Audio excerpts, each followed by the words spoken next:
Next up, we have Hayden Brown, who's Chief Marketing and Product Officer of Upwork, and Michael Chui from McKinsey. So today you're going to hear a lot about the awe and thunder of AI and digital technologies. But what we thought we could do is set the stage early on about some of the impact that AI and these digital technologies are having in the workplace, the social, ethical issues that come up. So please welcome Hayden and Michael.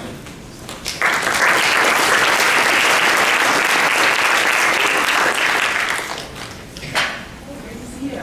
Likewise. We just met. We've been on the phone, but It's going to be a good conversation. it'll be terrific.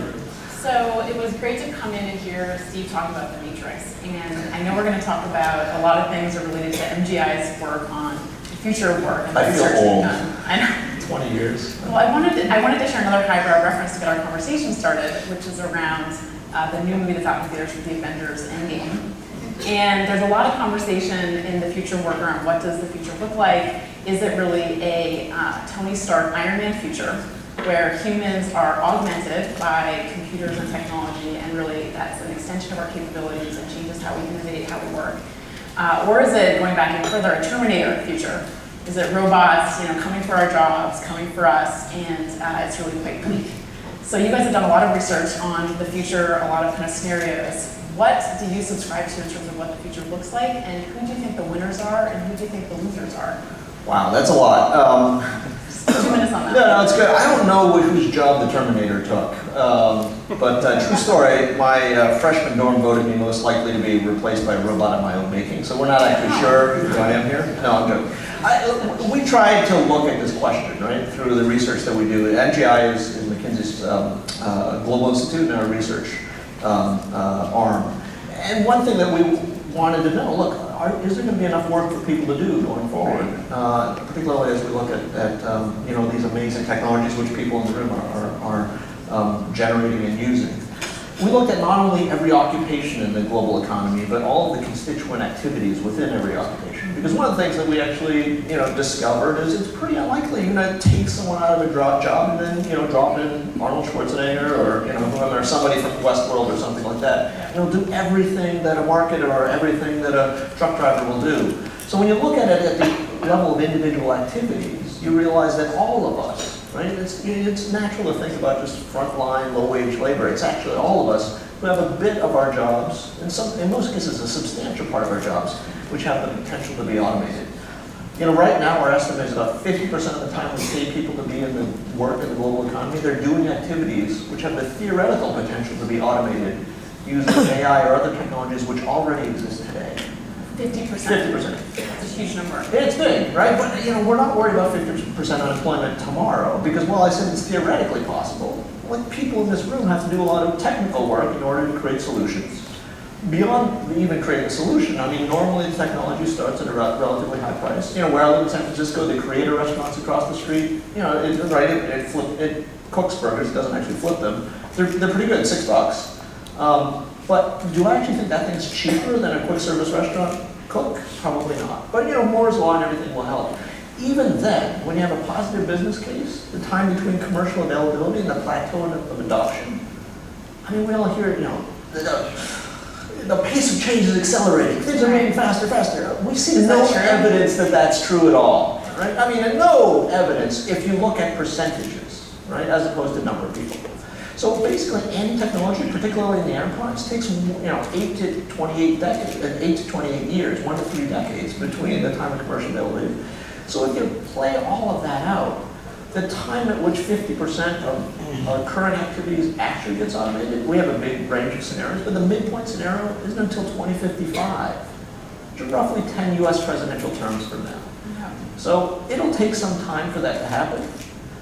That said, we describe it as slow in macro but fast in micro. Because if you have to compete against it today, right? If you have to compete against Steve's company or somebody else's company, that'll happen fast for you, right? And Quentin's right? That happens quickly for you. But on a societal level, there's time to adapt as we adopt. And when we looked at just a few, straightforward drivers of additional labor demand, even net of the activities which might be automated, there's plenty of work to do. So to your question about winners and losers, look, I think there's the potential, there's more of a potential that there'll be enough work for people, right? Not that we're going to run out of work, we need UBI because everyone's going to be sitting out in shorelines waiting for, food or cannabis or something like that. That's probably not the scenario, but I think the real challenges are getting people from the work they have today to the work of tomorrow. So winners will be those who are able to make that change, either at an individual worker level or at a company level, those that can actually reskill their workforce. The potential for losers, though, is great too, because what we find is, in general, if we don't change our labor rates, even though there's enough work for people to do, income inequality continues to increase. And so that's, that is, I think, the question about transitions and the question about, distribution of gains, those are the areas where I think we're more likely, we have to guard against having real losers, because when we have a lot of losers, we all lose, if you look at it. So along those lines, we have a really international audience, I think, here. A lot of people here from countries all over the world. Some of the research you guys have done really touches on how the expectations of different economies around the world may be impacted differently based on the rate of change and adoption and things like that. Can you comment a little bit about globally what the differences may be in terms of countries that are more positioned to be on the positive side of the changes versus on the negative side? Yeah. I mean, one of the things that we really worried about as we started the research is, let me put it in the positive sense first, right? Like in aging countries, that's a huge challenge, right? Because basically, half of our economic growth has come about because of more people working in the past half century. Because of aging, we're about to lose half the sources of our economic growth. We don't have enough workers. We don't have enough. So I think we need all the AI and robots we can get. Plus, we need to increase productivity in order to continue to have our children have better lives than we do. I worried, and we worried as we were doing the research, that these countries that seem to have a demographic dividend, those young countries, right, Africa, India, as that bolus of people enter the workplace, is that exactly when the automation curve ramps up, and then suddenly well, it turns out to your point, in many of those countries they start from relatively less prosperous bases, and so they actually have high anticipated and aspirational growth rates. When you have that high kind of growth rate, you drive demand for labor, even net of automation, and when you have relatively low wage rates, it's harder to make the business case early on. And so when you net all those things out, it looks like, again, that there's a positive story there in the sense that there's enough work for people to do, and even as automation comes in, that helps drive economic growth forward. But again, my point is, we don't predict the future. We talk about choices. Right? I don't think, I train as a computer scientist, and I work with a lot of economists, right? And they write these equations, and I said that is not a law of physics, right? I mean that's the product of choices. And so unless we make good choices, we won't actually have this growth happen. We won't have people transition from jobs of today to jobs of the future. We won't, address some of these inequality questions. So I think your question is terrific, because what can we do about this? Yeah, we still have time to change the future. It's not right for us. We must, yeah. So one reminder for the audience, we are going to stop a little early to take Q&A. We'll probably take 2 or 3 questions. So as you're hearing the conversation, make a note of things you want to ask. I'm going to go myself. Just to make it a conversation, though. Oh, yeah. Well, how is Upwork, thinking about the future of work? What's going on? So, I mean, we have a similar point of view that the future is still ours to create. The World Economic Forum has done a lot of research, and our CEO has been part of that work, really defining some of the scenarios that we believe are possible. And we think that there is every possibility for us to make choices as companies, as governments, as institutions to really push us towards that brighter future. Our business is all about worker mobility, worker flexibility. And so we are really trying to power how workers can access jobs regardless of location, how companies can access talent that may not be near them, but they can take advantage of as they're looking to get new skills into their workforce and adapt as the environment changes. So that's a big part of how we look at the future. And I think that's huge, right? Because, again, economist equations have all these assumptions about perfect knowledge and all those sorts of things. And we know in practice the labor force matching is, totally is broken in many cases. So along those lines, so I work at Upwork today, but I actually started my career at McKinsey and Company a long time ago. And when I joined the company in 2004, I remember getting trained as part of the new hire training on how to leave a voicemail. And this is a true story. I mean, we spent several days talking about this is voicemail etiquette. You've got to practice your voicemails, how you delete the bad voicemail, re-record it. In our annual reviews, they would actually talk about how good are your voicemail skills. And I share this. This is true. I share this because I think it's a tiny example of how the skills that we need to be successful in the workplace continue to change very quickly. A lot of that change is driven by technology changes. And so I'm wondering if you could comment on some of the skills mobility things and the skills reskilling aspects of what the workforce needs to do in order to have some more positive scenarios in the future of work. What are the barriers to people and companies reskilling, and what should we be thinking about to really move people more quickly, away from, say, voicemail skills and into the skills that are required today? And I assume voicemail is no longer no, that's no longer part of that training. I ran one of those trainings. We talked about doing an elevator pitch, and one of our junior colleagues was actually stuck in the elevator, and she had claustrophobia, so that was a difficult PCR. But anyway.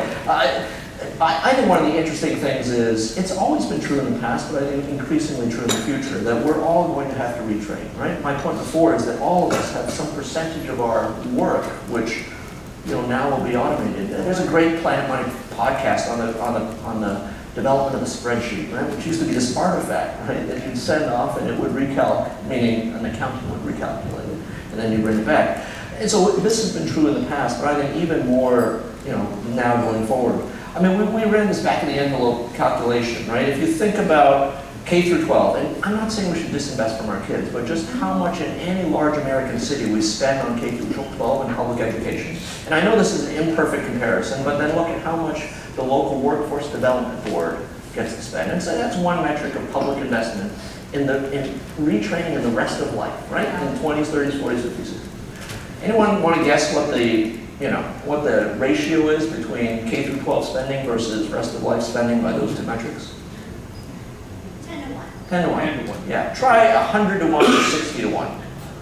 Right? And again, I'm not saying we should disinvest from our kids, but gosh, if we actually believe this thesis, which we're going to have to retrain, then what is it that we'll need to do, right? Now, if we look in history, 1900, 40% of the U.S. workforce was in agriculture. 70 years later, 2%. We're producing more food than ever. We don't have 35% unemployment, partly because we have had the dynamism, as you were talking about, in the labor force to create new jobs. But the other part of that story is in 1900, there was no universal high school in America. Right? And that didn't come about because some genius senator or policymaker or president said, we need universal high school. There was a high school movement, a social movement, to say, from the bottoms up, we need to reinvest. And by the way, the private sector was involved too, right? The factory owner said, we need people who are coming off the farms to have a different level of skills and education than they had previously. And so everyone had a role, and I think that's one of the questions. What's the analogous sets of decisions, social movements, things that private sector needs to invest in order that we can continue this ability to transition, as you said, we move from voicemail to email to Slack or to ESP or what Red Pill, whatever it takes in order for all these things to happen. We need to figure out how to make those types of investments and help people through those transitions. And there are a huge number of challenges that we've discovered, right? Even just labor force geographic mobility, right? I mean, lots of us didn't grow up here in this big area. We were lucky enough to live here and pay for housing. But one of the things that we've always done in America is people move to where the jobs are. And as you might have seen in the Journal and other places, right, labor market mobility is at multi-decades low now. Now, by the way, people who, I was a CIO in Bloomington, Indiana, right? It was a big town in Monroe County, but it was still 60,000 people. At some time, people get a little annoyed. You're just telling me I've got to move out of my town, right? I mean, some people have to move. I think we have a big problem, or some of my colleagues are about to publish a report. There are certain places in America, right, where we need to figure out how to solve for people who aren't going to move away from those places. And that's another one of those challenges, right? Is, averages hide a lot of things. You need to look underneath, right? That helps in business, right? You segment your customer base. We need to think about workers and families segmented in these ways, and partly geographic too. Yeah, and I think that's where, just plugging Upwork a little bit, our whole solution is around connecting remote talent to organizations wherever they are. Yeah. I think our belief is there isn't really a jobs problem so much as a skills and geography problem, where people who have sort of had to relocate and companies are looking for them to be local, actually can find that talent if they're willing to look beyond kind of the traditional geographic boundaries that they're accustomed to hiring in. Yeah. So that's got to be a part of the solution. It's got to for be sure. part, absolutely. Yeah. On the reskilling part, I have an interesting stat I didn't want to share with you since you were talking about how much people need to reskill over the course of their careers. Based on the research that we've done, we've seen that actually full-time freelancers, which are a big cohort on our platform, typically 70% of them have actually spent time reskilling in the last 6 months, compared to 49% of kind of captive employees inside of the company. So I think a lot of time people think, oh, my best people are the employees I have right here. This is like the best talent. Actually, the best talent that people have may not be inside of their organizations, and maybe people outside who are doing reskilling and project-based work where it is a lot more dynamic and the pace of change that they feel and are kind of investing in is very different. I think Bill Joy said that too, right? Rarely is the best person, and well, I forgot what formulation is, but Yeah. basically the smartest person in any field almost never works for you. Right? Exactly. So, That's something you guys have done a long time. Distributed global workforce, tapping into a lot of expertise everywhere. we try. Yeah. Yeah. So I want to share a quote from Elon Musk, who is clearly one of the futurists around the future work and has a very strong point of view. Very confident, not always right. As we wrap this up, and we'll take a question in just a minute, so please, if you have a question, get ready. He has said, I have exposure to the very cutting edge AI, and I think people should be really concerned about it. I keep sounding the alarm bell, but until people see robots going down the street killing people, they don't know how to react because it seems so ethereal. Now, we talked a little bit about the positive future that's possible. For folks that are building tools and technology that really does have AI at its core or part of that application platform, what are some of the ethical or moral concerns that they should be thinking about as we're developing these technologies? What should be top of mind? And do you think people are thinking about those things today, or has the conversation not really progressed enough? Are there a bunch of really, really smart people who are worried about the singularity and who are worried about superintelligence and all these sorts of things? And I think some, percentage of our cycles ought to be devoted to those questions. But I'm pretty sure I'm going to be dead before the singularity arrives. And most people who have been practitioners of AI don't worry too much about singularity. So just FYI, that's my personal opinion. That said, do ethics and all those sorts of things matter? Absolutely. And one of them is, where do you point this powerful tool? Right? What are you trying to do with your AI? Right? Which We've seen things with facial recognition, controversy, and other things clearly. Yeah, exactly. Right. I mean, some people probably know this. Joy Balmini. If you look her up on YouTube. She's a black woman, right? And she says, look, most of the people who develop this technology are more male and pale than I am. And that is reflected in the technology itself in terms of the accuracy of the facial recognition, right? I mean, in some cases, these things are described as 97% accurate. She puts her face in front of it. It doesn't even recognize her as a face, right? I mean, it's insanity. So, I mean, part of it is what you choose to do with the technology and then how you choose to do it. Again, people who are machine learning folks, right? I mean, the training data that you use matters a lot. There was that whole right? I mean, that whole story about Amazon, for instance, right? Amazon, ingenious idea, right? We get tons of resumes. Let's train up the machine learning to pick out the resumes, and we'll train it up on the people who've been most successful at our company, right? And then what do you think happened, right? Yeah. So there are a ton of those sorts of questions. And all long before you get into the trolley problem or any craziness like that, right? I mean, again, people have probably seen this report, right? This research from the University of Washington and others. If you put a piece, right? Self-driving cars, amazing stuff, right? They need to recognize when there's a stop sign. You put a few pieces of reflective tape on a stop sign, a lot of those systems will re-recognize that as being a 35-mile-per-hour speed limit sign. That's going to kill people, right? I mean, so.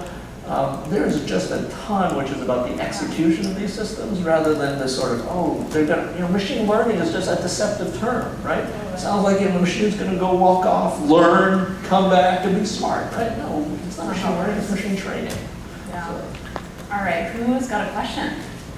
I don't know if there's a mic or Just Mics on both sides. Just raise your hand if you have a question. Anyone? Come on. Here we go, in front, thank you.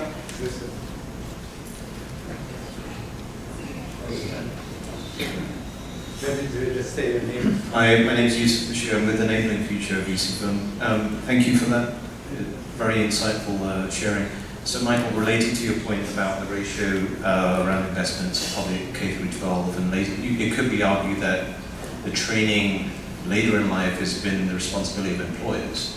You and your colleagues have worked with some great companies out there. What have you seen around successes around learning, innovation in this area around kind of mid and late stage training? Yeah, so to my point, to my caveat, the public sector investment in retraining is a fraction of the private sector one, right? So the fact that I used, workforce development reports clearly is an imperfect metric.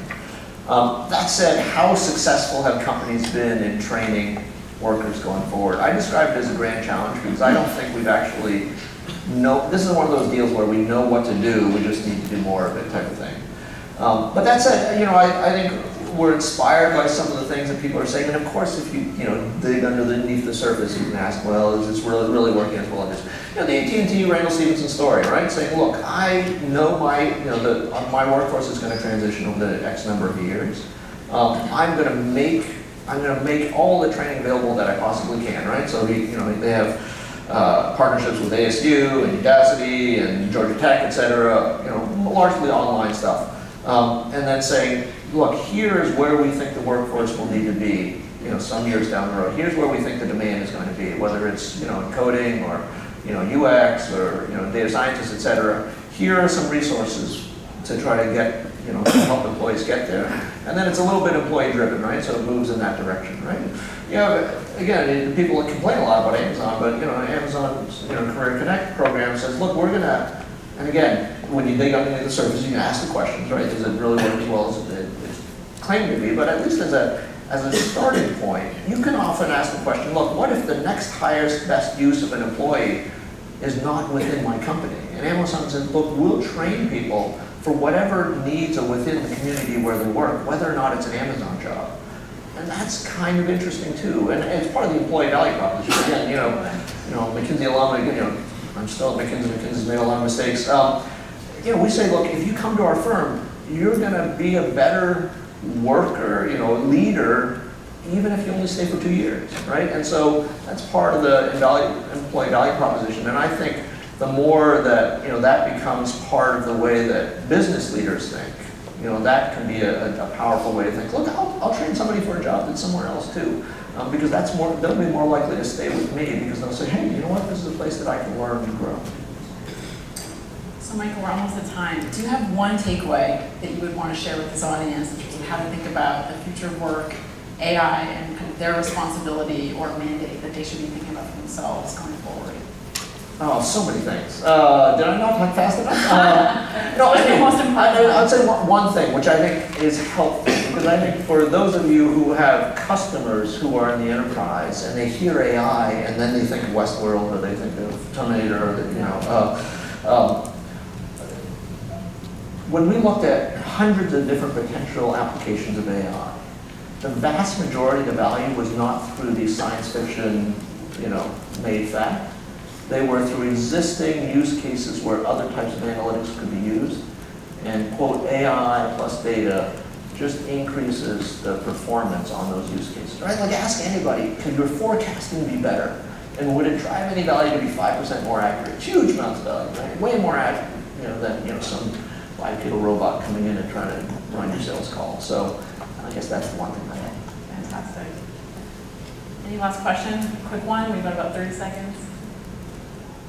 Michael, thank you so much. Thank you.